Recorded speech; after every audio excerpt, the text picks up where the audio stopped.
Hey everyone, welcome to the Podioslave Podcast. It's June 4th. We have episode 13. It's Anthony here. We have Nate and Tony as always. And we have a super special episode planned for you guys. Got an awesome interview. We'll get into that. Before we do, want to hit the socials. If you're on Instagram, hit us up at Podioslave. If you're on Twitter, hit us up at the same thing, at Podioslave. And as always, if you have any episode ideas or segment ideas or critiques, comments, anything, we'd love to hear from you. We're Podioslave Podcast at gmail.com. So with that, I'm going to hand it over to Nate and Tony for the details of this episode. Thanks, Anthony. So today we talked to Lance Mercer. He's actually one of my favorite photographers from the early 90s. Still going today, and took some of the most iconic photos of the early 90s and the grunge scene. So in particular, Pearl Jam, Soundgarden, Alice in Chains, Mother Love Bone, bands like this.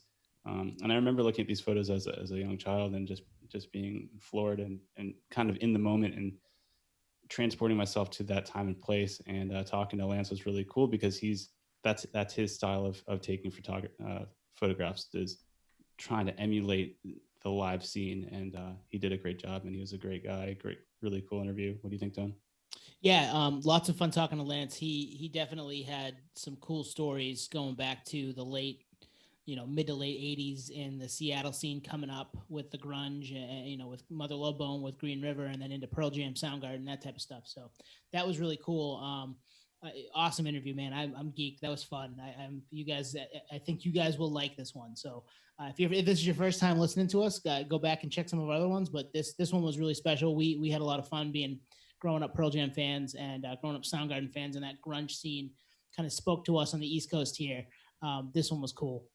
And there's some real gems. I feel like we just scratched the surface with Lance, but there's some real good gems in there. So I think if you like Pearl Jam at all, if you like the grunge scene, if you like, the 80s transitioning into the 90s, I think you'll dig this episode.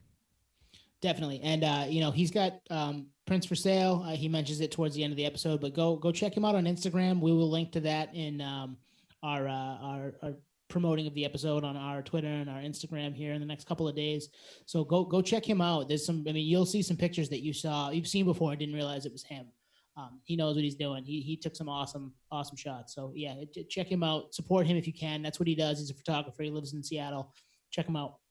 Thanks, Stone. Yeah, very gracious, all of us, to have him on the show today. So without further ado, let's go talk to Lance.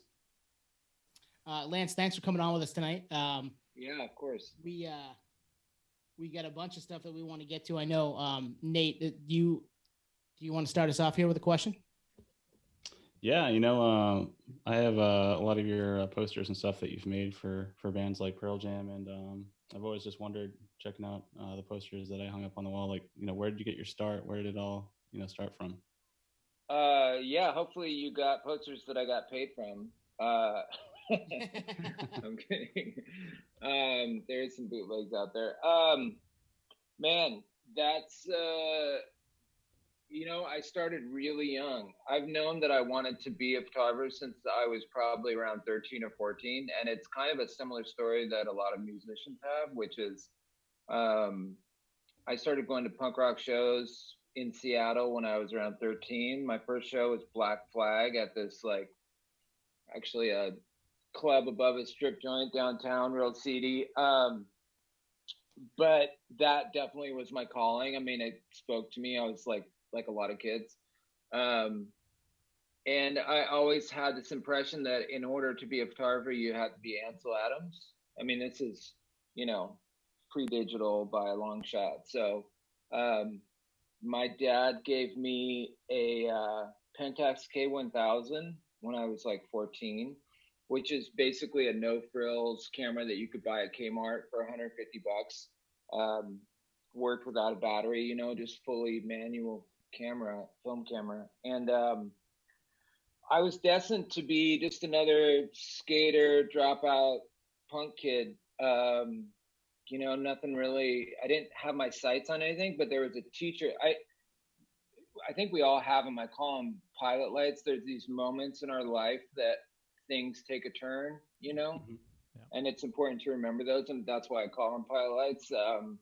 But there was a teacher at the high school that asked me what I wanted to do, and I told him that I wanted to be a photographer, and he was the first person to ever ask me that. So we built a darkroom, you know, at the school, which is still there. That started me off, and I brought this camera with me with my friends and everybody I was hanging out with to shows. I shot a lot of photos. They were horrible, but I was trying to capture what I was feeling.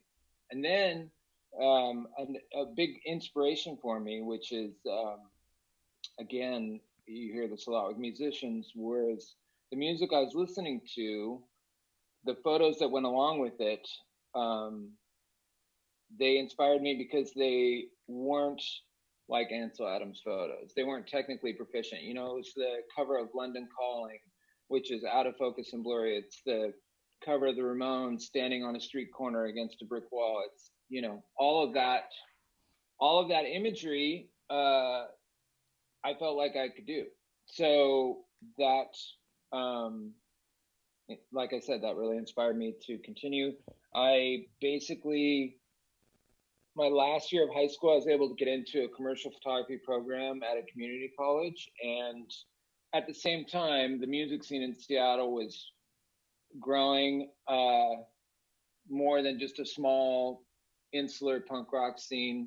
And I realized that my whole kind of style, if you will, was just hanging out, and I happened to have a camera. So I realized that whenever I put the camera up to my face, the reaction I got was different than if I just kind of, you know, was more stealth about it. So that's something that I've developed over the years, but this is a long answer to your question. Oh no, it's great. We love it. Okay, cool. So,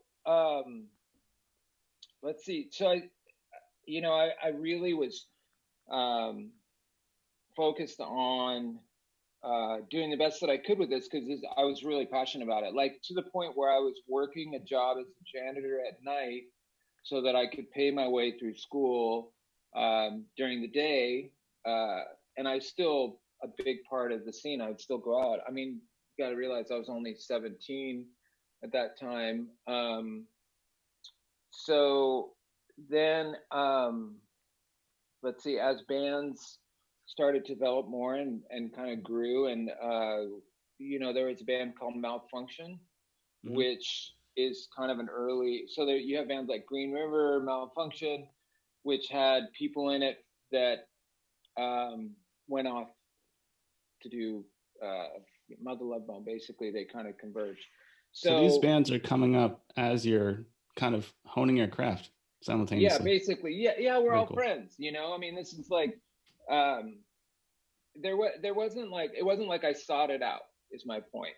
And the fact that it wasn't necessarily that I never really got hired, but they didn't ask me to take photos because of my photography, more because at that time, technically, you get asked to do that stuff because it's film. You know, not everybody knew how to develop film or to print or whatever. So, so as these bands grew, you know, there's other parts of this, but as these bands grew, I went along with it. Mother Love Bone being the first, because I've been asked this before, like Mother Love Bone was the first band that was getting attention from outside of Seattle. You got to remember, being in Seattle, we're like physically up in the corner, you know, there was no bands like signing any deals or anything. They were the first ones to get like major label attention. Plus the fact that they had this lead singer, Andy Wood, who embraced and encompassed everything that I was looking for as far as subject matter. I mean, he loved the camera. You know what I mean? Here I am shooting people that pretended like they didn't want to get their photo taken. And whereas he had this character, Landry, that was Freddie Mercury and T-Rex and all combination of all those things. So in a way, he became a muse for me, and just I ate it up, So that was the first time where I realized, probably one of the first times where I actually got paid to take photos as well, and that's where Jeff and I really honed in on our collaboration as well. So it sounds like the band photography thing was just a very organic situation. It wasn't like you were seeking out, I want to be a band photographer. It was more like, I'm out with my friends and they're in bands and I like to go out to shows and I'm taking pictures too. Kind of, yes and no. I mean, music has been a huge part of my life from the very beginning. So I didn't really talk about it too much, but I started by shooting live music. Like this punk rock scene that I was a part of, I was trying to capture the feeling that I was getting from being at those shows. I was like, if I can just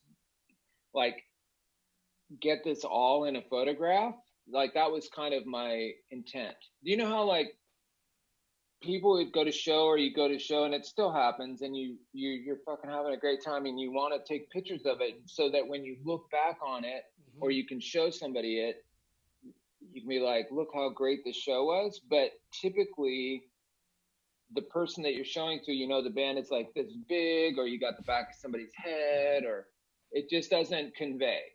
So that's something, I knew that I had to get closer. I knew I had to be right up front. And I can tell you, I can count the times on my hand where I have captured that moment. I'm still chasing that. You know what I mean? And that's a good thing. It's the same thing people playing in bands. They're always chasing that feeling of, being on stage and having that connection with the audience and all that. So it wasn't, I would say music first and photography, combining the two. So with Mother Love Bone, did they look at you as you're our guy, or were you just at that point more of a fan? You know what I mean? They had no choice. I became that guy. I think both. They were definitely comfortable with me. That is more of Jeff meant having ideas and me being able to implement those ideas visually. So him being like, I really want to get this, and then me kind of saying, yes, I can do that. Even if I didn't know how to do it, I'd figure it out. So through that, once you get it right, then you continue. They're like, that was great. We love it. We're going to keep doing this. You know what I mean? Although there was a time where we did a photo shoot. We did a photo shoot at Stone's parents. He was still living with his parents at the time. And they didn't know that we were doing a photo shoot. And I brought all my lights and we rolled up the carpet. And Jeff had this background that he painted. And we hung that up. And then Stone's mom came home in the middle of the day for lunch or something. And she's like, I had no idea. But what's happening in my kitchen? Yeah, exactly. So we did all this work. And I mean, you got to remember, I was still pretty green doing this stuff. So I brought lights in, and I remember I shot all the film at the wrong shutter speed. So when you use strobe lights, if the shutter speed is too fast, you'll get only half a frame. Yeah. And it's changed since then. Now I think they give you a little more leeway. But so Jeff, so a couple things happened during that I learned lessons from. One, just to double check my equipment, and because I was sweaty, I was so nervous shooting this thing. And then two, don't ever let the person meet you at the photo lab.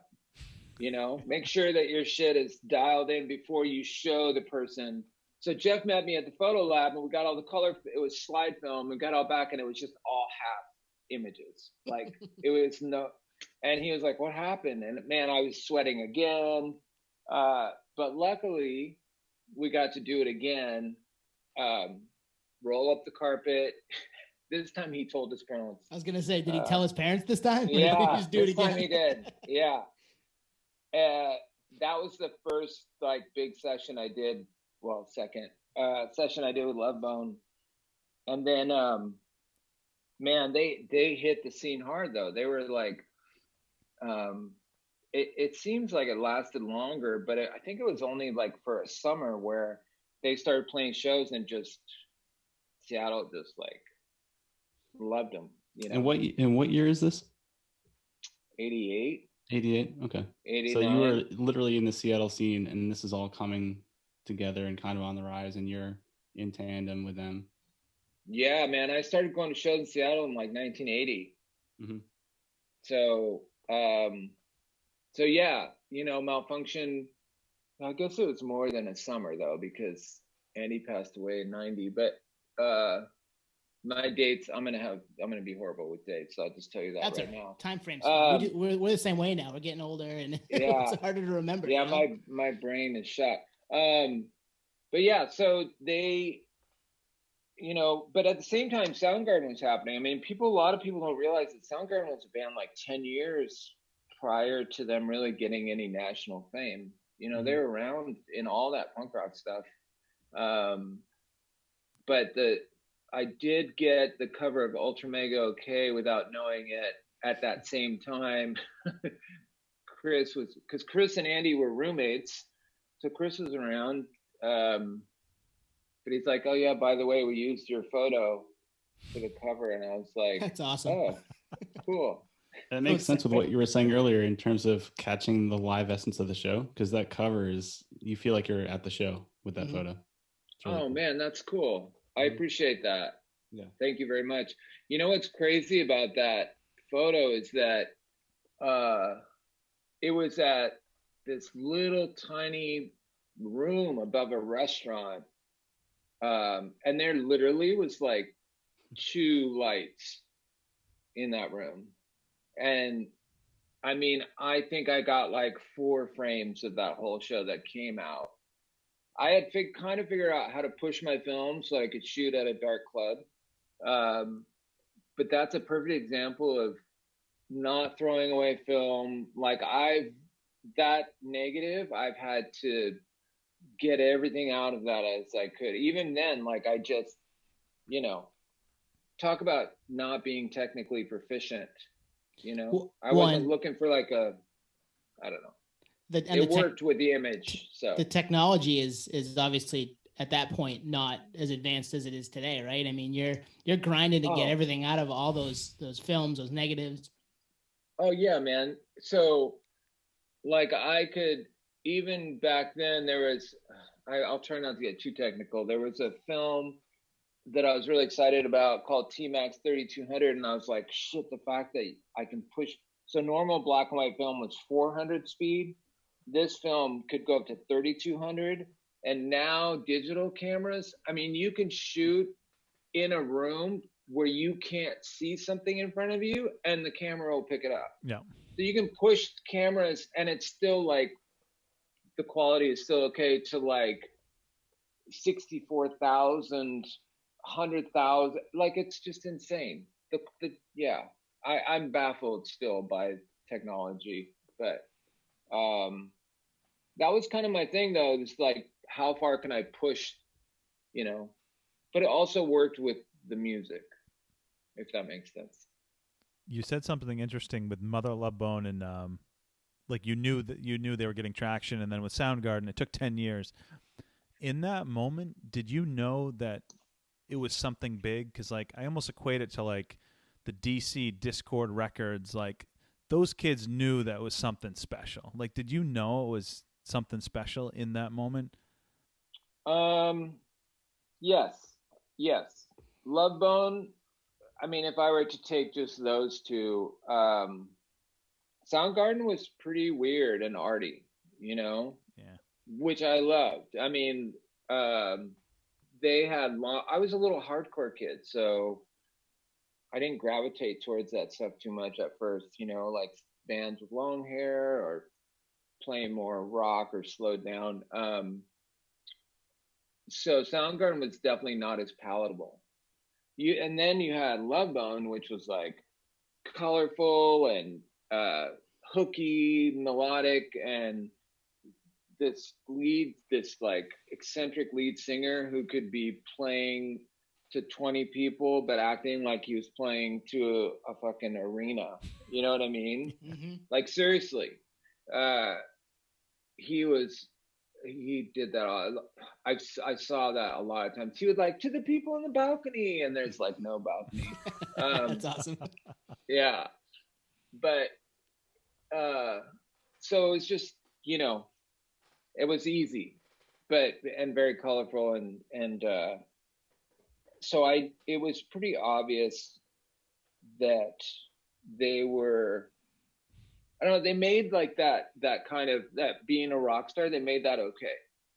Yeah. Most of the time people kind of are not, they kind of go against that. They're, people being in a band is like one of the most narcissistic things you can do. It's just like flourishes your ego, So, but then bands don't want people to think that they're being egotistical. Whereas Love Bone, it was all about that,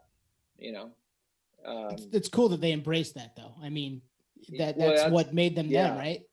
Yeah, totally. And that's all Andy, the language, the look, the font, basically Jeff took a lot of that, and that became kind of their trademark or their visual branding, Mm-hmm.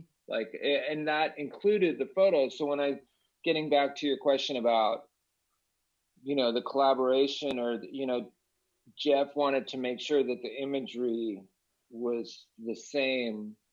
And that's something where I learned a lot through that process, collaborating, like putting aside my own ego and just being able to really focus on like the imagery matched the music, so there was kind of this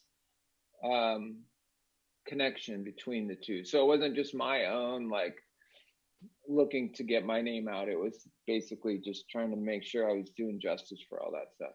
Well, you were telling the story of it in picture. I mean, if we were, I don't know, 9, 10, 11 when a lot of this was going on, and just looking at those photos, you definitely get a feeling for what it was like being there. And that, I know you kind of talked about trying to get that picture, those couple of pictures at a show to really convey what's going on. I've tried to do that, obviously, with my iPhone at concerts, and it's always to terrible, terrible results, and it doesn't look good. And I'm like, you know what? I'm just going to put my phone in my pocket and enjoy this, because I'm going to leave that to the professionals. Right. Oh, dude. I mean, I had that going to see like Van Halen when I was a little kid, like trying to, it just was pointless. I mean, literally, like David Lee Roth was like, so tiny in the photos, but I would just like, it would need some dialogue to go along with, and then he did this and then he did that. Yeah, but it drives me crazy at shows watching people basically standing in the back and the flash on their camera going off. Mm-hmm. It's you just lit up the people's heads in front of you. That's pretty much it. Yeah. Makes me crazy. So, yeah. I mean, it was a big deal. I mean, shooting live, like all that stuff, is just trying to observe and then capture what I'm seeing and capture and have that all kind of come together. I mean, I spent a lot of time, learning my gear, but then forgetting it, things like that, so that I wouldn't be encumbered by what I had, and also keeping it really simple, so I could kind of be stealth about it. And like I said, not let people see me so they didn't see camera going up to my face, but also learning how to shoot kind of became a signature of mine, where I could, before autofocus even, I did this thing where I laid out tape measures so I could visually understand like how far 4 feet, 6 feet, 10 feet would be, so that I could set my focus on my manual lens to that and then shoot without looking through the camera. And I also did things like, I realized I could get I could get a different angle, and I could get closer if I just put my arm out. So like, let's say I'm in front of the stage, and if I extended my arm out, I get that extra couple of feet. You know what I mean? Yeah. And I can get underneath the guitar or whatever. So that, just all those little things played into it. Well, it sounds like with your attention to detail and just, capturing, the true ethos of a live show, it goes very much in flavor of Pearl Jam. And we're very curious. It's kind of the poster I was referencing earlier is from the 10 album. It's the one of Eddie jumping into the crowd. It's like a 24 by 36 promo poster that I love that you shot. Oh. Mm-hmm. Yeah, so yeah, you did get paid for this one. You had that poster? Yeah. Yeah. I got it right here. The double-sided poster. Oh, dude, that's killer. That's awesome. I only have one left of that. Oh, it's so good. Mint condition. Yeah. So one of the reasons I reached out to you, because we were, we talk about music on this podcast. The guys here know me as kind of a diehard Pearl Jam fan. I was born in '84, so I grew up in the '90s, but I didn't get to see them in, the times that you were with them, '91 through '95. Is that correct? Yeah, that's about right. Well, yeah, I'll talk about that. But yeah, that was kind of where I was doing all things Pearl Jam around that time, through that time. Yeah. Yeah. I mean, after Andy died, it was tough. Nobody was sure what those guys were going to do. I mean, it's a pretty big loss in Seattle, in a lot of different ways. But I guess it was about a year later, Jeff called me, and I didn't know what was going on, but they said they had this guy, they started this new band, and they had this guy, and I came down to the practice room, and I literally spent maybe an hour. We walked around and shot photos, and that was about it. And that was the first kind of incarnation of Pearl Jam, when it was still Mookie Blaylock, and quick and painless, man. It was just a real quick shoot. It was tough though, like seeing what. Go ahead. I was going to say, at this point, you already had the rapport with both Jeff Ament and Stone Gossard, so it was kind of a natural progression. Yeah, totally. We were good friends. They trusted me for sure. Natural progression, and then it took me a couple of shows. Well, I shot their first show. It was tough though to see Jeff and Stone playing together without Andy in between them was hard. Like the first time. And it was a lot different, of course. It wasn't Mother Love Bone. It couldn't be without Andy. But I remember Eddie the first thing I noticed, he was climbing a lot. He was climbing from the very beginning. Yeah. Crazy Ed, right? You're like, what the fuck? But it made, for me, it was great for photos. Yeah, so that, again, there is a band. I mean, so a couple of kind of sacred territories for me as shooting music are the recording studio and like the dressing room at shows. Like those are just, I don't just assume I can be there. Right. You know what I mean? Right. Regardless of how close I am with the band. That comes from being asked. So getting asked to come out, like Jeff knew what I did already and he was comfortable with me. So asked me to come out while they were making 10. And I got to know the other guys a little bit better. But that first demo, I'll never forget sitting in my car listening to it just front to back,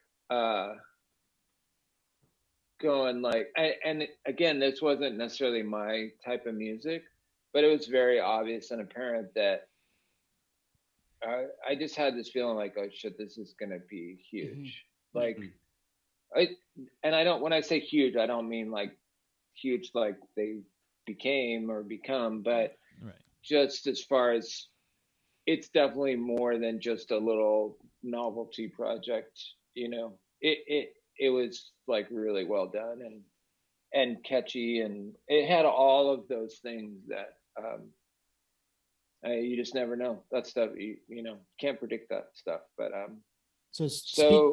sorry, go ahead. No, go ahead. So speaking to I'll just ramble on. You got to stop me. So will I. So we're a good pair. Yeah. So speaking of not taking for granted being in the dressing room and all that backstage stuff, we kind of were thinking like, so are you kind of a de facto part of the band at this? I mean, you're obviously you're with them for a lot of things. Are you traveling with them when they go to shows in the States or even abroad? Are you like in the van with them? Are you doing pictures that way? How does that kind of come about? I mean, yeah, I guess so. I'm not like part of the band. I just became part of they brought along people they trusted, and, you know, whether it be guitar techs or they kept it very, kind of small and intimate as far as people that went along with them. But yeah, they did a few shows, and then they went off to Europe to do a press. We did the record cover. Yeah, I'd been spending time with them. So doing that record cover, for instance, you know, that took a couple of days, and we were friends, so we all hung out, you know. I never made a big production out of my photography, whether it's live or publicity or anything. So it just gets back to that, you know, keeping it simple and trusting each other. But yeah, they asked me to go on tour after they did a quick press tour in Europe, and they came back, and then that was the Chili Peppers Nirvana shows. Well, that was the big show in San Francisco on New Year's in '91, and then they did some dates up and down the West Coast. So yeah, I realized pretty quickly I needed to get bigger lenses, you know. Mm-hmm. The days of shooting just in the small little club were gone. Like a lot of the pictures from those shows aren't that great because I couldn't get close enough. But I quit my job at that same time. I'd been working at a photo lab, and that was the last regular job I've had since. I've been self-employed as a photographer since 91, 92, 91. I was stoked, man. I was like, I'm gonna, you know, like be Leibowitz shooting the Stones or whatever, but it wasn't. I had created. You kind of were for our generation. I mean. Well, thanks. I appreciate it. Well, just as far as like the photos that I had been studying and looking at of what I wanted to do, the times were a lot different. You know, the days of bands partying that hard and being together and, you know, we're gone. Do you know what I mean? Mm-hmm. It was there. Being on tour is a pretty boring time most of the time. But I didn't care. I was totally down. Like, sign me up. I'm going. So yeah, that started, you know, it started to build, and as they grew, they definitely, as you know, as anybody knows that's a fan of the band, they wanted to have control over all of most of their, as much as they could, they wanted to have control over what went out. You know, they weren't doing a lot of interviews, they weren't doing videos, they kind of reined things in, and I played a part in that because they could use me to shoot photos and then, you know, have that direct contact with me as to which photos went out. One thing I just thought of is, like, this is all pre-internet, pre-bands having websites. Like, what do you think their intent was to have you out with them? Was it like to be in the CD booklet or like press? Because now it's like all about the optics of, like, you have a website, you have an Instagram, you're on Twitter, and it's to like make the band look as good as possible. Like, I'm just trying to. Yeah. I mean, I was 6 years, 7, whatever it was, 8 years old back then. Like, what was the intent, you think?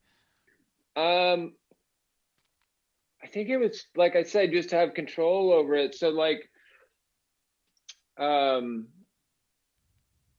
don't know what. I mean, they never really talked to me in detail about the intent, but you know, if they would do an interview, then they could have approval over the photos that got used, because it would be my photos. So they'd say no to a photo shoot, and then, and I had a lot of photographers mad at me because there was those first 3 songs, and then they would clear the pit, but I got to shoot the whole show. So there were things like that, and I'll never forget, they did things like the first 3 songs they'd keep the lights really low.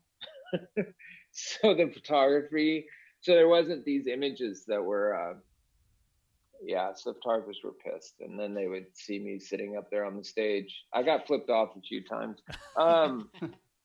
But yeah, I think, for instance, like, that Time magazine cover, Eddie didn't want to be on, that wasn't an interview.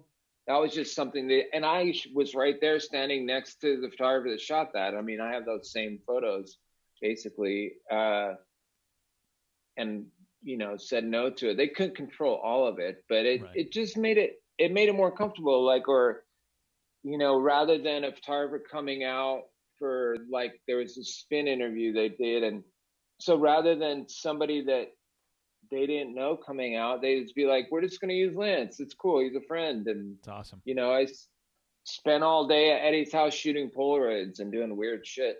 So I think they were it felt more comfortable, and it made sense, not just with the photography and with me, but just everything that they did.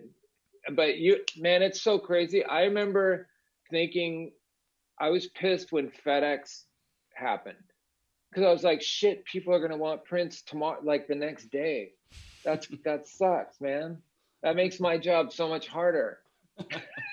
Well, you had to go and develop them all, right? Yeah. I had to go, but I got to go print and send it out. They'll call me and they want it. They're expecting it by tomorrow. And now it's just like, you didn't send it yet, Yeah. So yeah, it was actual prints that I've lost some negatives, because there was magazines that wanted, it just bums me out. There's magazines that wanted to work directly from the negatives or the slides. And so I'd have to send those to them, and sometimes I wouldn't get them back. Really? Wow. Yeah, there's a few cases of that happening. So what's your view on like right now I have my iPhone, and like I could come up with a filter and it would look great. Do you kind of frown on that, or like, are you, kind of an OG with like the old equipment, or what's your kind of view on that? Oh man, I love, are you kidding? I'm super lazy. I'm old now, man. I love the filters on the iPhone. Yeah, I love it. It's great. I have mixed feelings about it. Look, I try not to be an old jaded curmudgeon, it's hard not to be sometimes. Like, wow, when I was shooting, I love what happens with film when light hits it. It's way different. It's organic. There's weird things that happen. There's refractions, and sometimes you just never know. My very first thought with digital, when I shot it and I got a digital camera, I was like, shit, this is perfect. Like, the photo's perfect. The lighting's perfect. Everything's perfect. There's no flaws. And I just, it just kind of bummed me out, because some of my favorite photos are the ones where I've always embraced, grain, or like, there were so many photographers when I was in school, they were trying to be Ansel Adams. And when I say that, they're trying to eliminate the grain in film. They're trying to make it, and here I am, like, trying to enhance all of those things that people were trying to get rid of. So there's no rules in art, right? So you can just, So what I do to kind of, rather than bitching about it, and I talked about those pilot lights, I go back. I still have my Pentax K1000. Nice.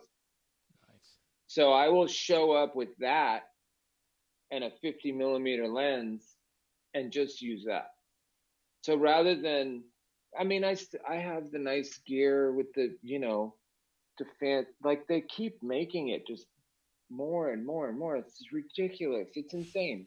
Yep. Like, well, who the fuck needs 100 megabyte, like a camera that, you know, I mean, I make big prints, but that's not real life, right? I mean, everything is skewed towards curated, and we're going to put this out the way we exactly want it to look, like you said, perfect.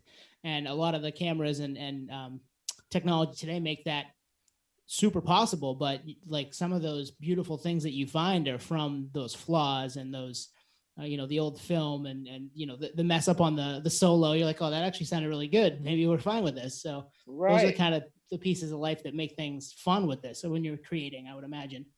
Totally. Well, you could compare it with music. Same thing. Like, you have Pro Tools.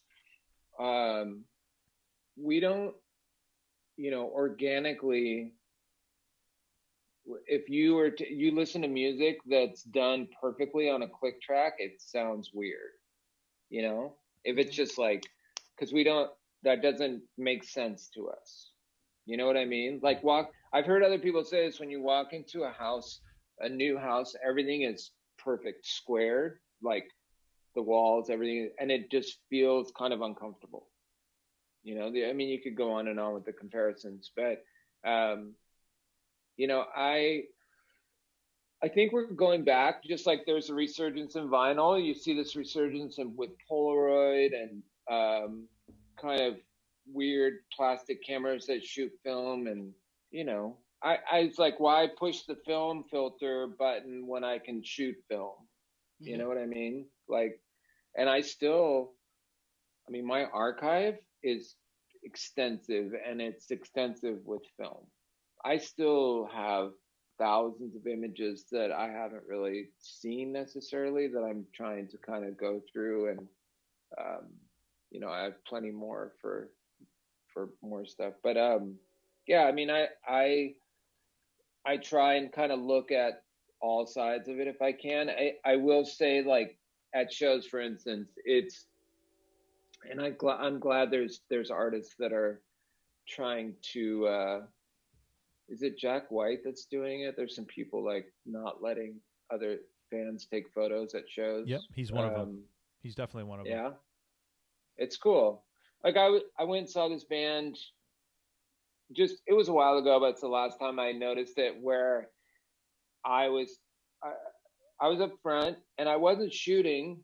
I like that I have my phone that I can shoot if I see something, but the annoyance of people not being aware of that there's other people around them when they're fucking doing that. You know what I mean? When they put up their phone, like, my whole thing having the camera shooting was also being conscious and courteous of people that paid money to come to the show. So, like, I try and, I'm tall, so I try and stay low and just kind of go in and out and whatever. And man, there's always like some drunk dude fucking holding his camera up, gonna film the whole show, and it's so distracting. And no one will ever see it. No one will ever look at that. No. Yeah, exactly. Like, really? You're gonna an hour of this shit?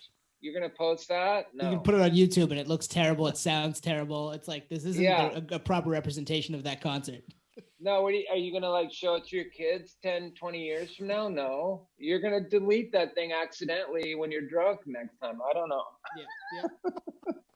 Lance, the way you're describing taking the photographs, at least in a professional state, is the fact that we were looking at some of the photos that you had taken, and we've noticed that there's no barricade. So unlike today's day where there's a barricade and there's like 7 photographers with photo passes for the first 3 songs, typically, you're like, were you taking these from the crowd? So you're, kind of going in contrast with people taking photos with their iPhones.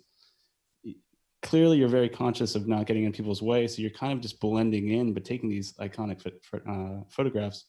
But I noticed there's no barricade in any of these photos. So it was we go back early 90s, things were different security-wise. You're risking life and limb in there, man.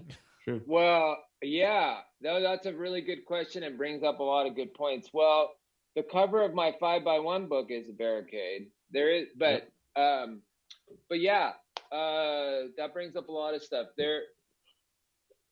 I realized pretty quickly with a lot of those shows, especially Lollapalooza and the big festivals, that I was almost a war photographer. Like I felt like a war photographer, which was cool. Like I wanted to be a war photographer. Early on, I had to navigate through that. So there's a few things that I did, and there's a few things that happened. So early on, the barricades consisted of plywood and like piping, right? Mm-hmm. And they would break and give way. I kid you not. Like the barricades didn't get fine-tuned until, like, even with Pearl Jam, they brought their own barricade so that people, like, it became a huge thing. But what I realized, I became friends through the help of Pearl Jam's tour manager. He like kind of inspired me and helped me through this. I became really I introduced myself to the security down in the pit. Those people became like my lifeline, right? And I was nice to them. And I introduced myself before the show would start. And it got to the point where like they would tap me because my back, all it took was the first few times I was getting the back of my head kicked by a boot. And I have this metal piece of huge metal in front of my face. So you can imagine, like, I got my head smashed quite a few times. But they would tap me, and I'd learn how to kind of duck and weave out of the way without even looking as they're pulling people over. So there's some logistics involved with me being in that pit, and like how I carried my gear and, you know, all that stuff. And also, there's a photo I have, I'll have to send it to you, where it was at Rage Against the Machine and Beastie Boys in LA, and there was the plywood piping barricade. Is this the Free Tibet concert, maybe? No, it was something else. It was at a velodrome, like a bicycle track. Dude, to this day, that was one of the craziest shows I've ever seen and been to. Like, even if you weren't a fan of Rage Against the Machine, I've never, like, I had to leave the crowd. That barricade broke. Wow. So I have a picture of them doing like triage to kids under the stage. I mean, I heard it cracking and I fucking got out of there. But, so those are the logistics of that stuff. Now, the other part of it is the other logistics, like wearing all black clothing so that I could blend in on stage and not have a white shirt on. Like, wow, yeah. These are things I learned by trial and error. You know, I first show up and I'm wearing a white t-shirt and shorts and I'm very white. So like the road manager was like, dude, you gotta fucking, you gotta figure that out. You're like standing out, you're glowing. So, cause I wanted to like blend in with the monitors. Like if I had access and I was on stage, I wanted to like get as close as I could without being in the way, you know? And the other part of that is there's some photos like that shot of Eddie jumping off the stage. Yep. It was always difficult for me. How am I going to incorporate, you know, it gets back to kind of what we're talking about.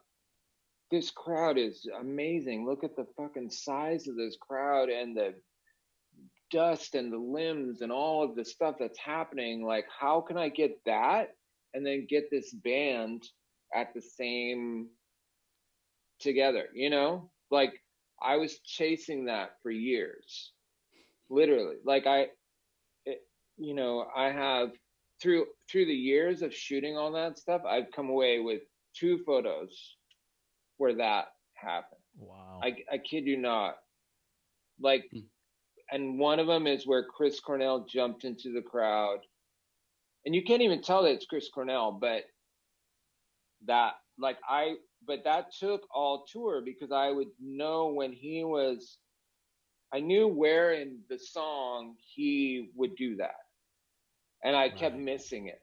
So like, I'm like, fuck, and same with Eddie jumping. Like I would get him in the crowd, or I'd get him, you know, I never got him in the air, but I knew it was during porch.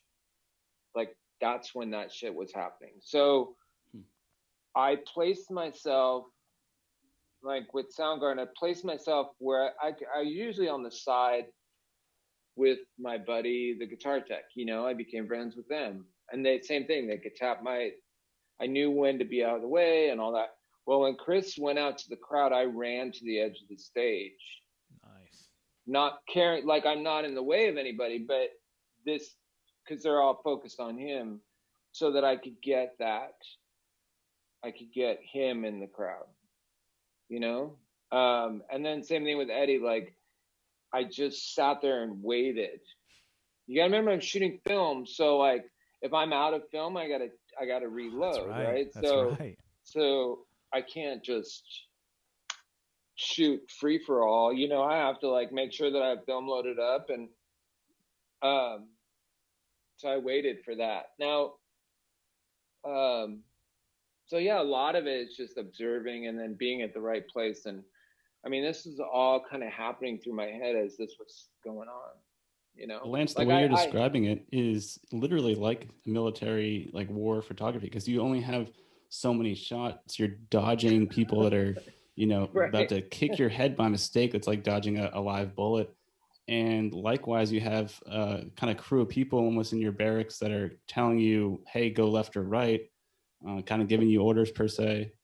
And on top of that, you've gone through enough drills or enough, you know, war scenes to know when to capture a picture. And one that kind of stands out, that is one of my personal favorites, is the one of Eddie hanging from the rafters above. Yeah. That's a big one. Yeah. And I'm assuming that was kind of like that trial and error where you knew he was going to do that at some point. And the one with him, you're almost behind the monitor and you can see the figurines, the NBA figurines on the amps, and you see him hanging. It's crazy. That's another one. I should have said 3 photos, not 2. So I would watch him during sound check. I could figure out kind of what he was going to do during porch. And I appreciate the comparison, actually. Yeah, it was, I've never been in the military, but I did like a lot of my influences while I was in photo school. It wasn't just street photography, but it also was some of these photographers during war. I mean, you know, they're trying to capture and document the essence of what's happening. I'm trying to be a storyteller with visual storyteller. That's what I do, right? 100%. The way you're saying it reminds me of the film A Thin Red Line. Like the way you take photographs is like the film A Thin Red Line, which is probably one of the best war movies of all time. Yeah, I appreciate that a lot. Yeah, so I'd watch Eddie during sound check. I would just kind of watch his, like where he would be looking, and he'd test things with his feet. You could kind of just see what he was going to do. Do you know what I mean? You could kind of map out like where you get a rough idea at least. So for that drop in the park shot, I ducked. I was behind the drum riser, but I couldn't just stand up and stand there the whole time, because then I'd just be in direct view of the crowd. Like my ego is healthy, but it's not that healthy. You know what I mean? Like I didn't want to that's like center point. So when he climbed up, I just had a perfect, you know, I did this whole sequence of him doing that. And then he shimmied down on the mic cord. But yeah, that's another one, because you got the crowd and the band happening at the same time. So that's an he epic shimmied photo. down on the mic cord? Yeah, that's how he got down. Well, he didn't shimmy down. If you notice, there's a guy on the stage holding the cord. I mean, that mic cord was industrialized, and you know they made it so that, because that wasn't the only time that happened. So he just like, I think he just kind of slides down it. He kind of rappels down it, you know, and they're like holding it so that he can get down. So Lance, on this podcast, we're like the geekiest of the geekiest in terms of music. Like we read all the liner notes and the thank yous and whatever. So like that photo, Sure. most people would look at Eddie. I'm looking at the starting lineup figurines on the amp. Like, was that intentional to get those in there?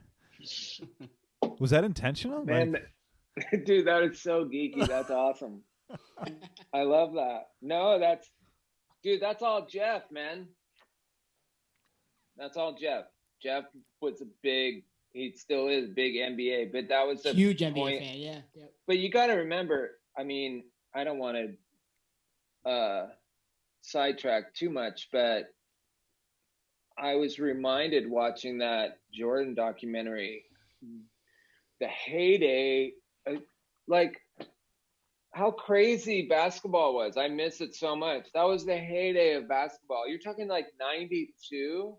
I mean, dude, Jordan was like all of it. You had the Sonics, right? You had Kemp, you had Peyton. You guys were good. Yeah. Detlef Schrempf. Tell me about it. Dude, tell me about it. I'm a huge fan. Yeah. I fucking stopped basketball when the Sonics got fucking sold. But yeah, so there was a method to that lineup sitting on the amps. Yes, you are correct. I'm sure you're not the only one that spotted that.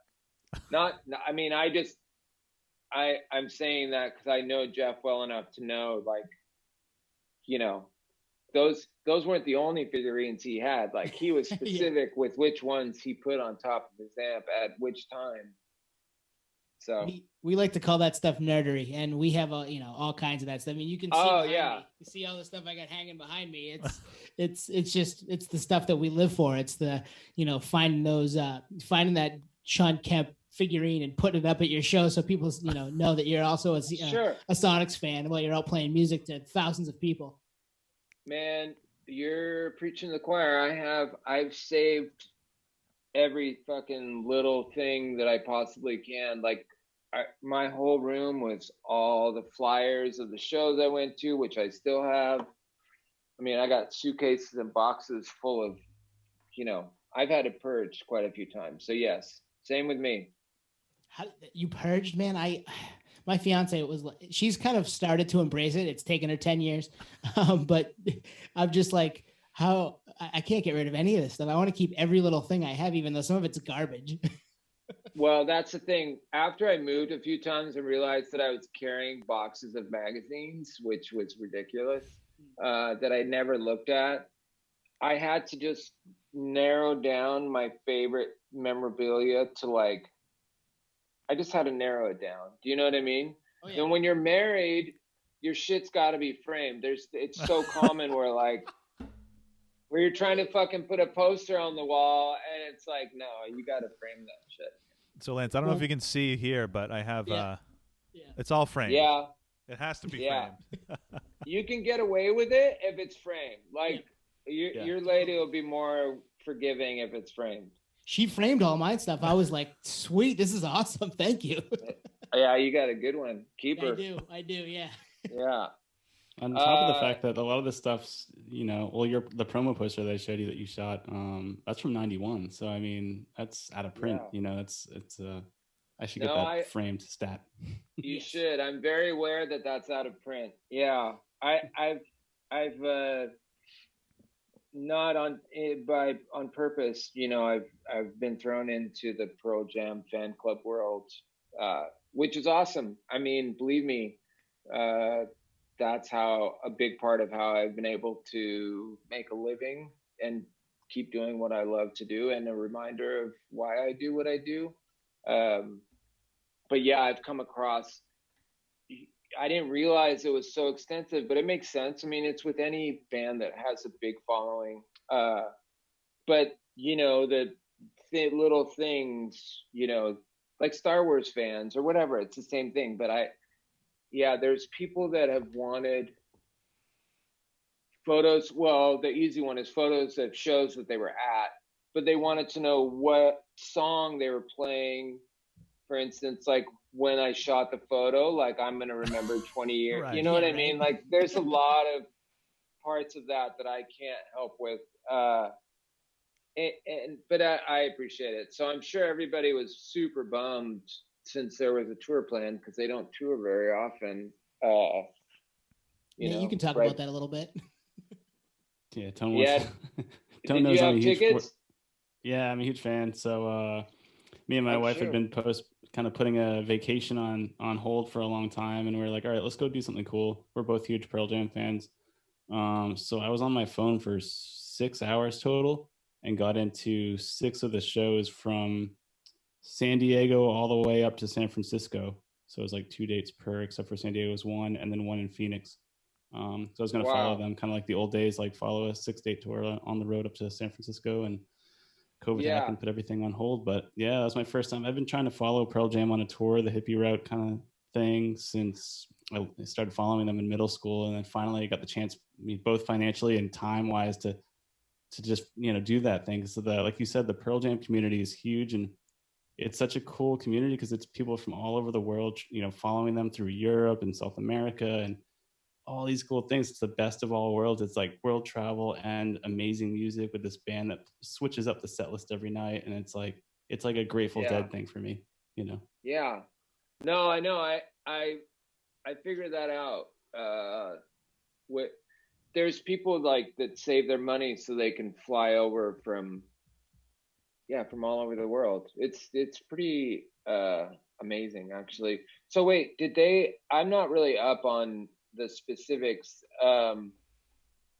They had already put tickets for sale. They announced the tour, but people had already bought, and I'm sure it's sold out, whatever. So, wow. Yeah. So that's basically, tough, they were promoting the new album that was going to drop. It's out now, of course. Gigaton. But so it was a precursor to that, and the tour was announced. In fact, we've done a deep dive on the Ticketmaster controversy with Pearl Jam on this podcast.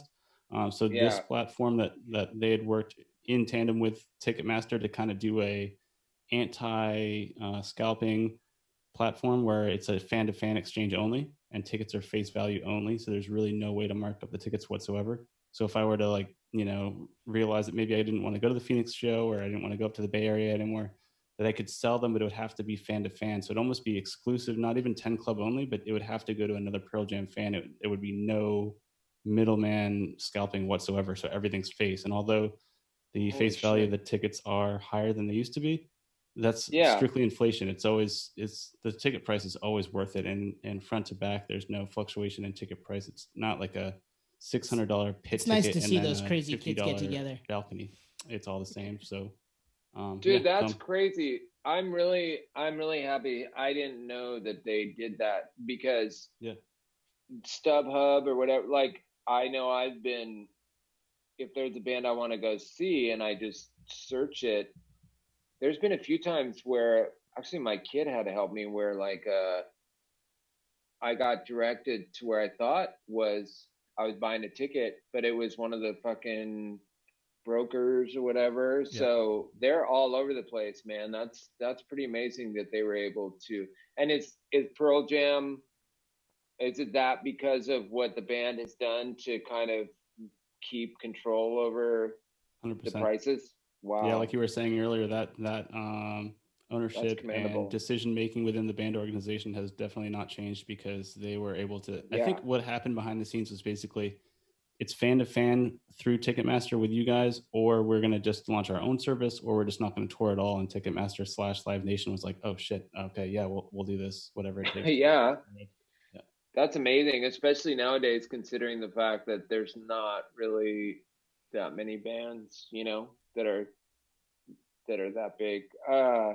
Yeah, man. I have to say, first of all, okay, so you being a diehard fan, I don't keep up on things, but I did hear that the first song they released, and I thought it was super cool just because it was different, and it wasn't the formula, and it was I could tell that different people were playing different instruments or whatever, and I'm sure people just are always wanting to get back to that first record. I mean, I don't know. I could be making a wrong assumption, but we talked about it. Cool.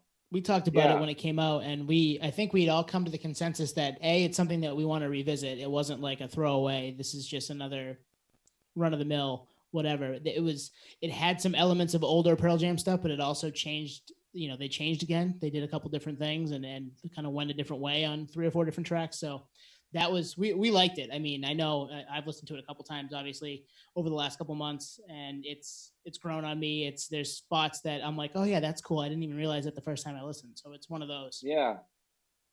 Well, look, I mean, you got to understand, and sometimes it's hard to do because I'm the same way. Like if I go see a band that I've been a fan of since a kid, I want them to play their first 2 or 3 records. Yeah. Those are the songs that I want to hear.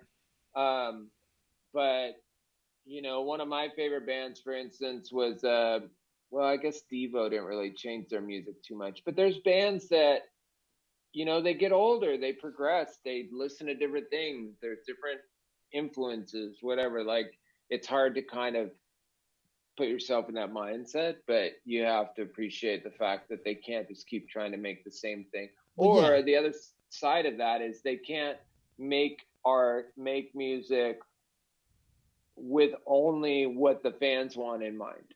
Right. And they're a band that like they did change it up over time, and that's kind of why they've been as big and as relevant as they've been over all these years. And they're not the only one that's been that way, and that's why that's the type of stuff that we seek out. Occasionally you're fine with a band that puts out 4 of the same types of albums just because you love that sound, but it's nice when there's an evolution and people change, right? I mean, you're not the same person from a 3-year ago album cycle to now, or 5 years ago or 10 years ago for that matter. So yeah, exactly. And as long as they don't just call it in, like you guys can see that, we can all see through that. And if band's not calling it in, then you got to give them kind of the benefit of the doubt a little bit, even if you don't like it at first. I just thought it was super cool because it kind of caught my ear in a different way. Plus the visual element to that whole record is mind blowing. Or just what I've seen, it's beautiful. I don't even know who that person is or what's going on. I don't even know if I really care. It's just super cool. Paul Nicklin is another photographer. He was the one for that album. Yeah. So I will say that it's obvious there's some digital manipulation going on with that stuff, and it's done really tastefully. Getting back to like photography wise, like I don't see digital art. I mean, I haven't really researched that much, but I'm more of a purist when it comes to photography, but that's really tasteful, So I guess that's when you do need fucking 50 megapixel images, Yeah. cameras that are that big. I don't know. But anyway. So we're obviously we've all been kind of quarantined for the last 3 months or so, but before that, just before that, what were you up to now? Well, I don't know if you're aware, but I've been dealing with, I got diagnosed in 2014 with non-Hodgkin's lymphoma. Wow. So I've been, but I got through it. Let's see. Yeah, it was really bad. Like, wow. I was lit up like a Christmas tree, but I went through some pretty intense treatment in 2014, and lymphoma is a cancer that's chronic, like pretty common for it to come back in different ways. So I'll shorten this a little bit and tell you that I've been through, over the years, 4 different chemo treatments, a stem cell transplant, which is a pretty intense procedure, like a bone marrow transplant, and then some radiation. And then since January of 2019, I've been on a clinical trial, which is just a pill that I take. And after 4 months, because after each thing that I did, I would have like a couple of small spots, like nothing major, but it was small enough spots that my oncologist was a little bit worried. So I was able to live life and do normal things, but anytime there was a treatment, it would kind of take away like 6 months of my year. So I wasn't able to do a lot. But since I started that clinical trial, I've been cancer free. Wow. which is, dude, mind blowing. Like, it's amazing. So, I mean, thank God some people stayed in school, because you know, the dedication that some of these biotechs and some of these people working on stuff like that, because they're basically going in trying something and it fails, and then they come back the next day and try it again, just with slight variations for years until they get it right. That's like the drug I'm on is a result of somebody doing that, or a team of people doing that, and it's amazing. It's amazing. So I'm very knowledgeable in that world. But to answer your question, when I take this drug, the side effects are pretty minimal compared to other things I've gone through. And the term "it could be worse," I have, that bar is pretty high or low. I don't know. Either way. So it's kind of dealing with the side effects from this clinical trial. Like I said, are minimal, but they still have an effect on me, and I have to take this drug 7 days a month. But what it's done is my immune system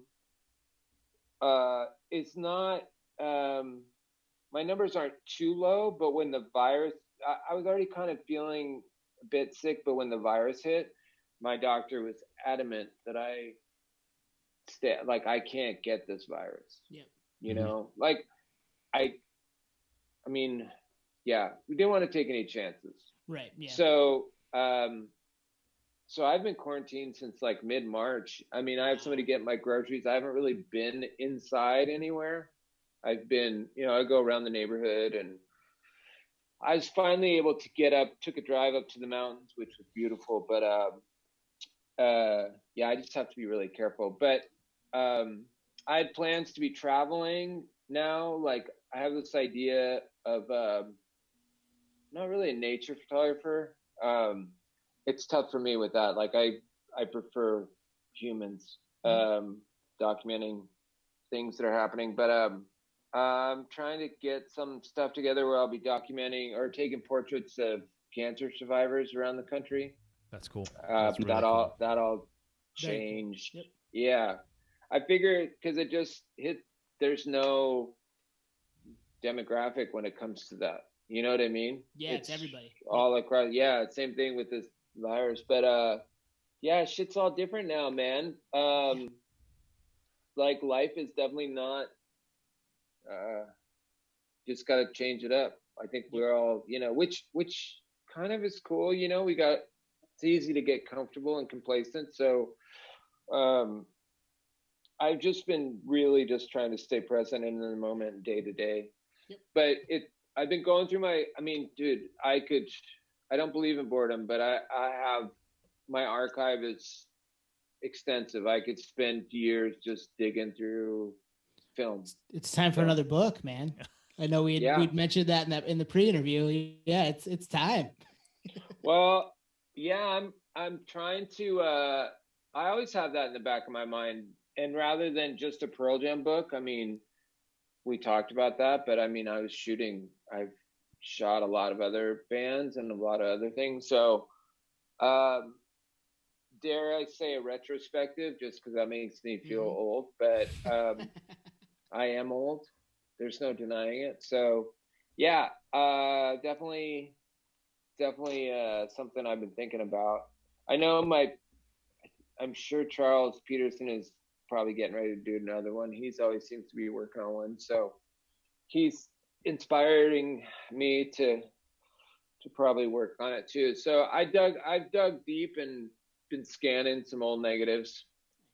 So yeah, we'll see. It's not really books are definitely vanity, they're not really necessarily lucrative, but it's still a great way to kind of have some work documented that, you know what I mean? Yeah, like get out there. So get your website going, cool. Man. Get them up on the website. Yeah, that's something I should probably finish. Man, it's such a, I don't know. Even just your Instagram, right? You'll find some cool gems. I'm sure you post them on there, right? Yeah, I came close to having my website done. I got all the galleries and everything built. I just need to, I haven't bought a template. I just get lazy, man. I'm an artist, procrastinator, professional. I have a book on procrastination. I just haven't read it yet. Yep, that's good. Yeah. The amount of negatives that we're like, you must have. I mean, we're looking through other bands that you've shot, like we've talked about Pearl Jam, like obviously Soundgarden. There's not a whole lot of photos that I can find for Alice in Chains. No. Sorry, I'm just doing something here. Yeah, I haven't. I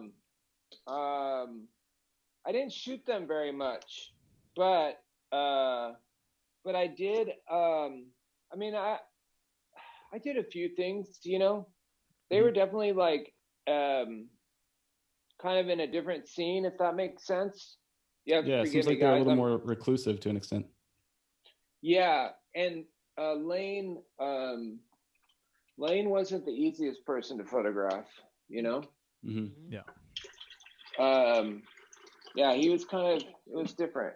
But there's a few shows that I shot where there's one shot of Lane that I really like. You have to remember too, like the drug stuff started happening, and then that even kind of just amplifies the reclusiveness, you know? Yeah. Mm-hmm. Yeah.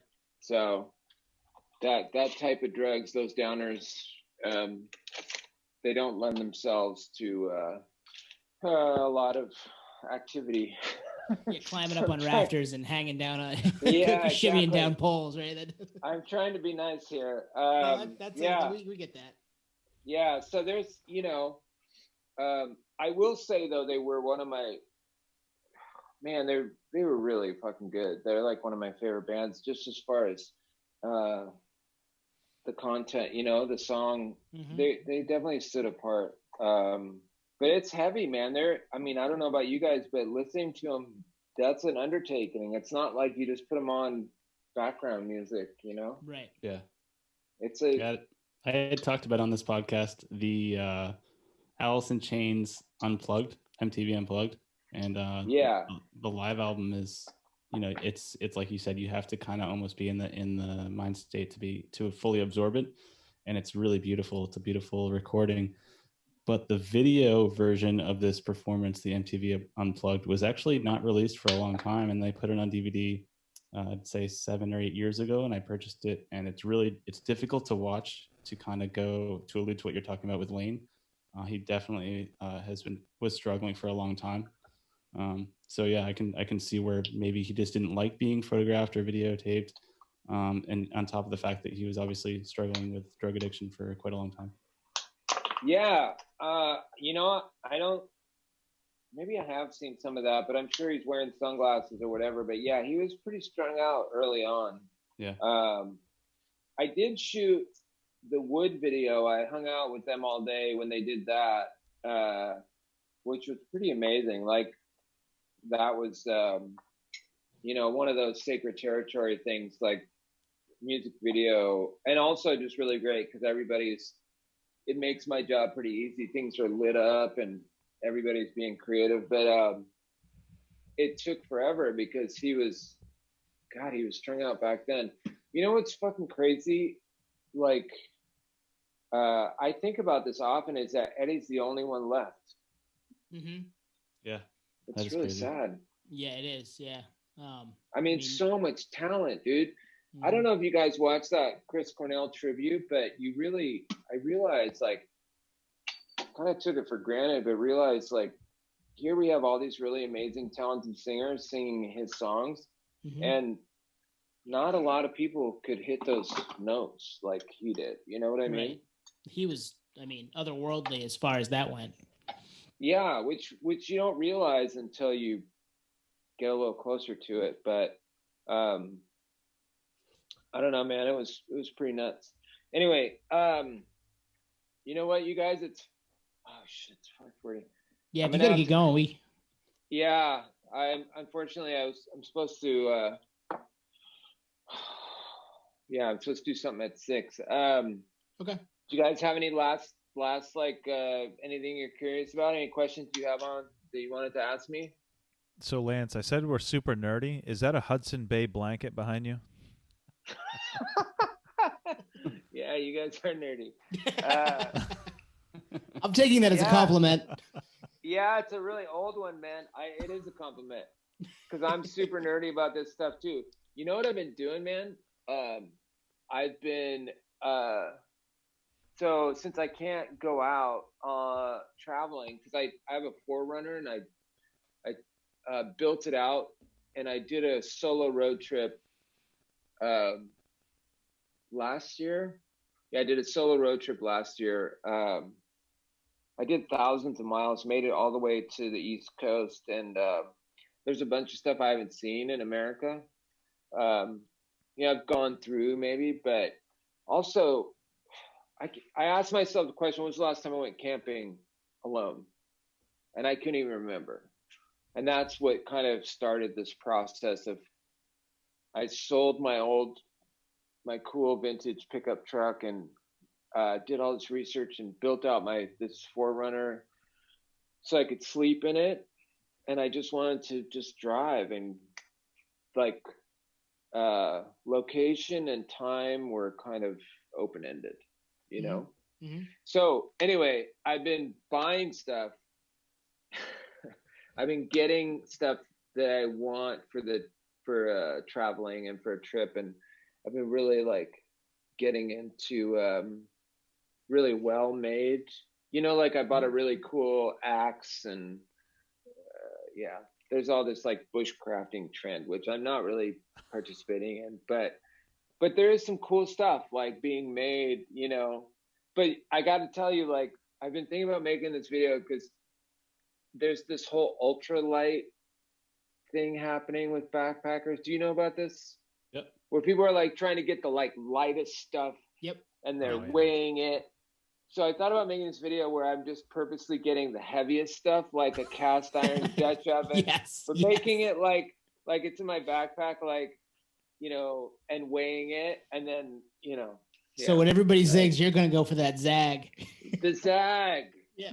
It's that punk rock behavior. I love it. Doing I love it, man. Double ply canvas instead of like ripstop nylon. Like, yeah, exactly. Yeah.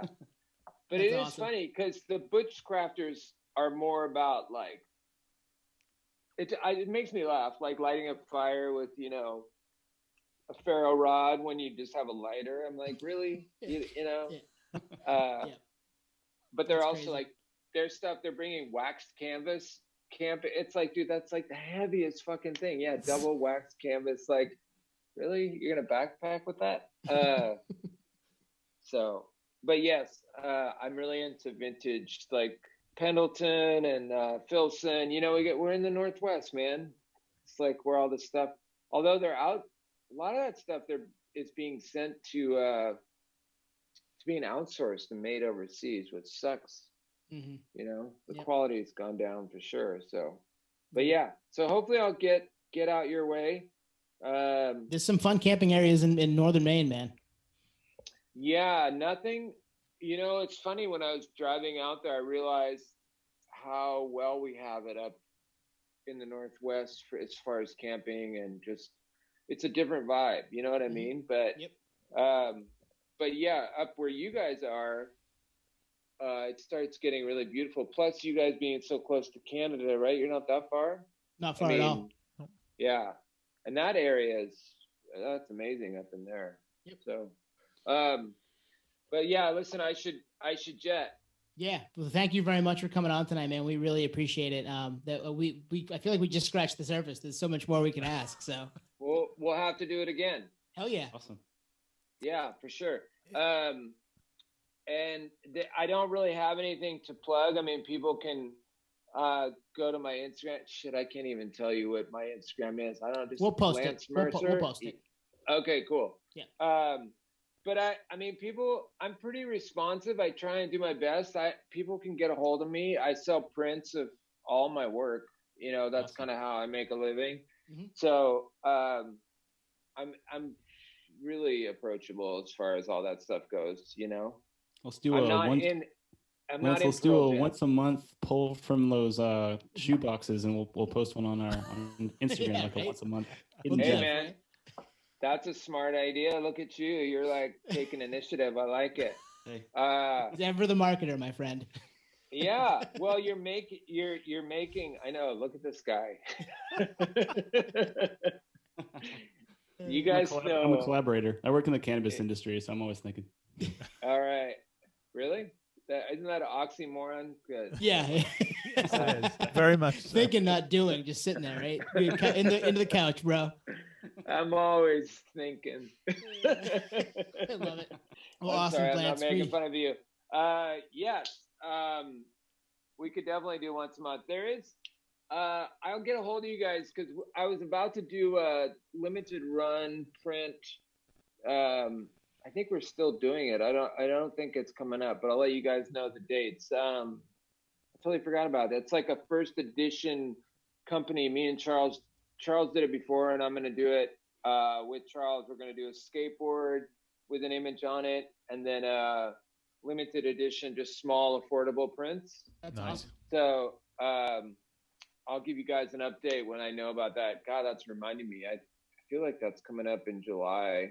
Nice. Or maybe it's the end of this month. Anyway, we'll figure it out. Appreciate it. Awesome. All right. It's been Awesome. fun. Thanks, man. Yeah, Much appreciated. Likewise. Yeah, totally. You guys are great, man. It's killer. Thank you. Thank Really you. appreciate All right, it. Thank I'm you. going to sign off. See ya. Cheers. Thank All right. you. All right, guys. That was our conversation with Lance Mercer, photographer from Seattle. Talking a lot about the old days with the grunge scene coming up in that area in Washington, and a few other things. You know, him early on photography wise, and what got him into that, and then some of the other stuff he's doing now today. So, really cool conversation. What do you guys think? I thought it was amazing how much he remembered, and like I think he kind of joked like it was so long ago I don't remember much, but like, I mean, we're talking 30 years ago, 30 years plus for some of it. 30 plus, yeah, yep. And like, I don't remember what I had for lunch yesterday.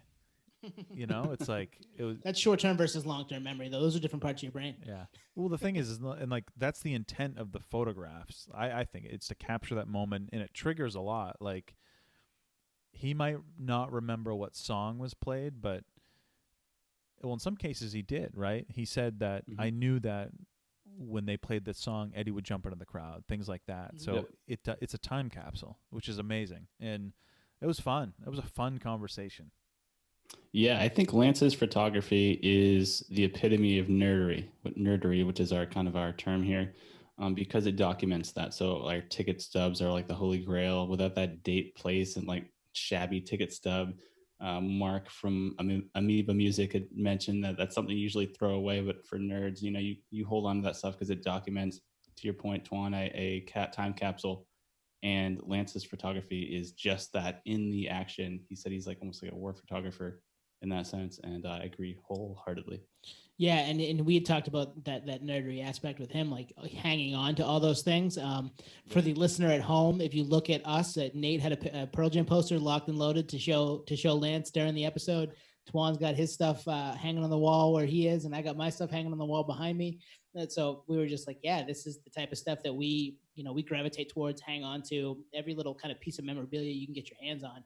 And Lance kind of got to document all of that for a time of music that was near and dear to, I know, mine and Nate's heart for sure, and Tuan too. But Nate being a gigantic Pearl Jam fan, and early Pearl Jam, and kind of hearing how they came up and how it was to be around them doing, that story about being at Stone Gossard's parents' house doing that first photo shoot and mom not even knowing. That was so cool. Like, what a world. Well, my head gets back to like, it's all a time and a place, and he was in the perfect time at the perfect place. And you might think like, hey, if it wasn't him, it would have been someone else. I don't know that, because they trusted him. They vibed with him. They liked his stuff. Yeah, and he grinded, right? Like, he started at 13, and there was a thing that he wanted to do growing up, and he liked music too, so he just happened to be around for a lot of this stuff. But he worked. Like, he didn't. It's that 10,000 hours going back to the Malcolm Gladwell stuff. He had the trial and error. He took a bunch of pictures that sucked, and he talks about that, and that was really cool to hear, like, that evolution of how I figured out how far away I needed to stand and where I needed to hold the camera so I could get those candid shots. Because if I was holding the camera up to my face, people would act differently. And if I pulled the camera down to my chest and just kind of snap, people didn't know what was going on. And I got some stuff that way. So that was really cool to hear. And that's the thing, is if it was someone else, it would have been different. It would have been way different. Mm-hmm. You know what I mean? He knew he had been doing it long enough and had been doing it with those guys where he knew where to be, when to be there, where exactly to point the camera. Just a perfect storm of everything. 100%. Yeah.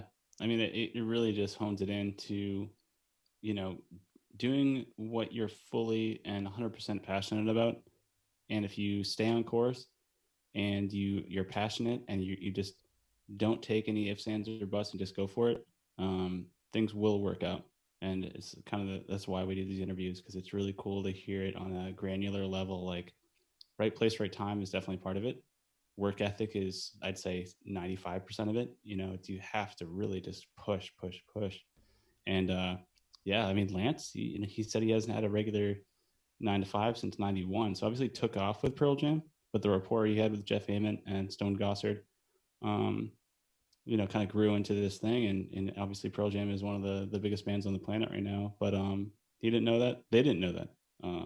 And the way he talked about Soundgarden, they were just like kind of like a local band for 10 plus years before anyone even knew who they were. And Chris Cornell, rest in peace. I kind of considered Chris Cornell, or still consider Chris Cornell, kind of like a modern day Robert Plant in a sense. Just such an incredible range. So to have that as like your neighbor, I mean, it's just incredible. And to hear it from someone that was in the grassroots of Seattle in its heyday is for me I'm geeking out pretty hard right now. Yeah, that it was a cool conversation, and we say that a lot, right? We're seeking out people that we want to talk to that are either music or music adjacent, and he was obviously not even really adjacent. He was in it. He was following them around. He was at people's houses. He was taking photos, and a lot of the iconic pictures of that time frame, that 88 to 95 time frame from Seattle, he took a lot of those pictures, or was there for a lot of those times. He talked about the Time magazine cover. He was like, I have those same photos because I was standing right next to that photographer taking the same photos. So he was just around that stuff, and grinded and took a bunch of photos and was in the dark room and producing that and the old school way. And it was really fun to listen to that, kind of how that came about.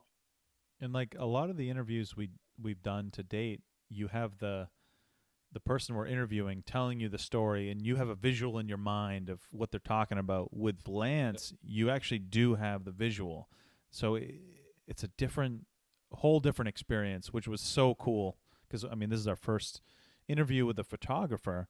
You felt like you were there. You know what I mean? Mm-hmm. He was good at describing it, and certainly the picture's worth 1,000 words itself. But it was fun, and I think he'd come on again. I think we just scratched the surface.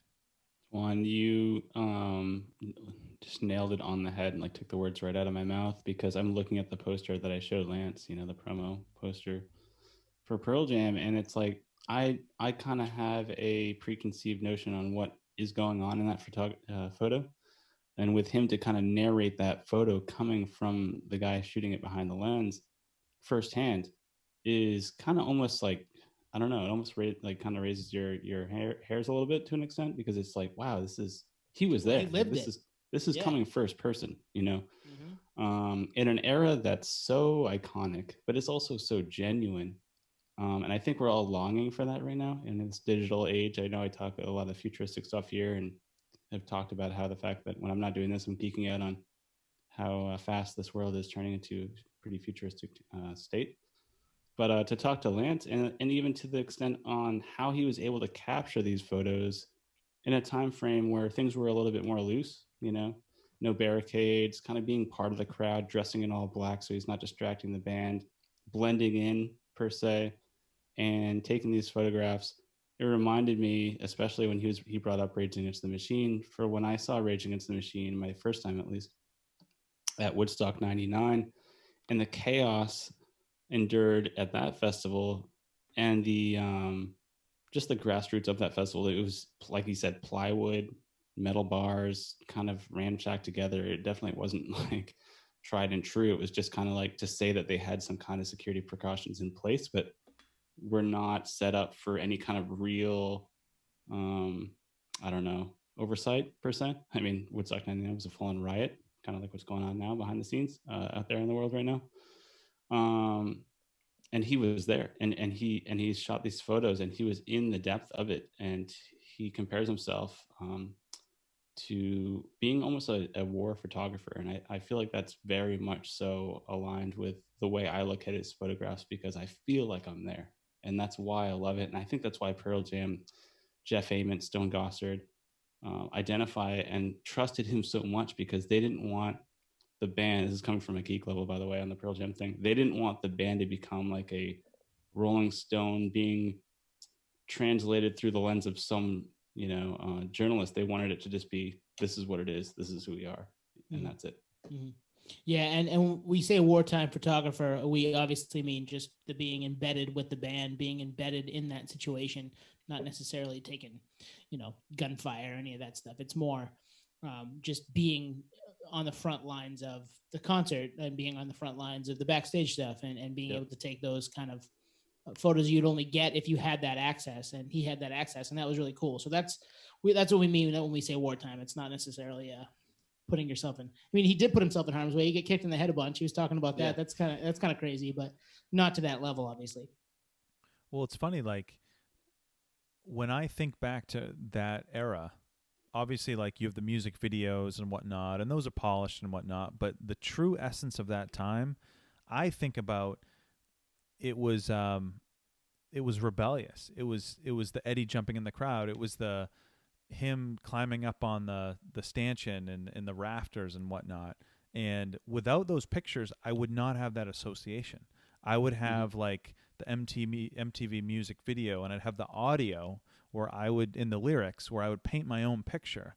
But by those photos, I think, and I said this on the podcast, it's like the early DC Discord, the Minor Threats, the Fugazis. Totally. It's like this rebellious thing. And like, I know that because there's these iconic photos of people stage diving and whatnot. It's the photos that paint that. It's not the music.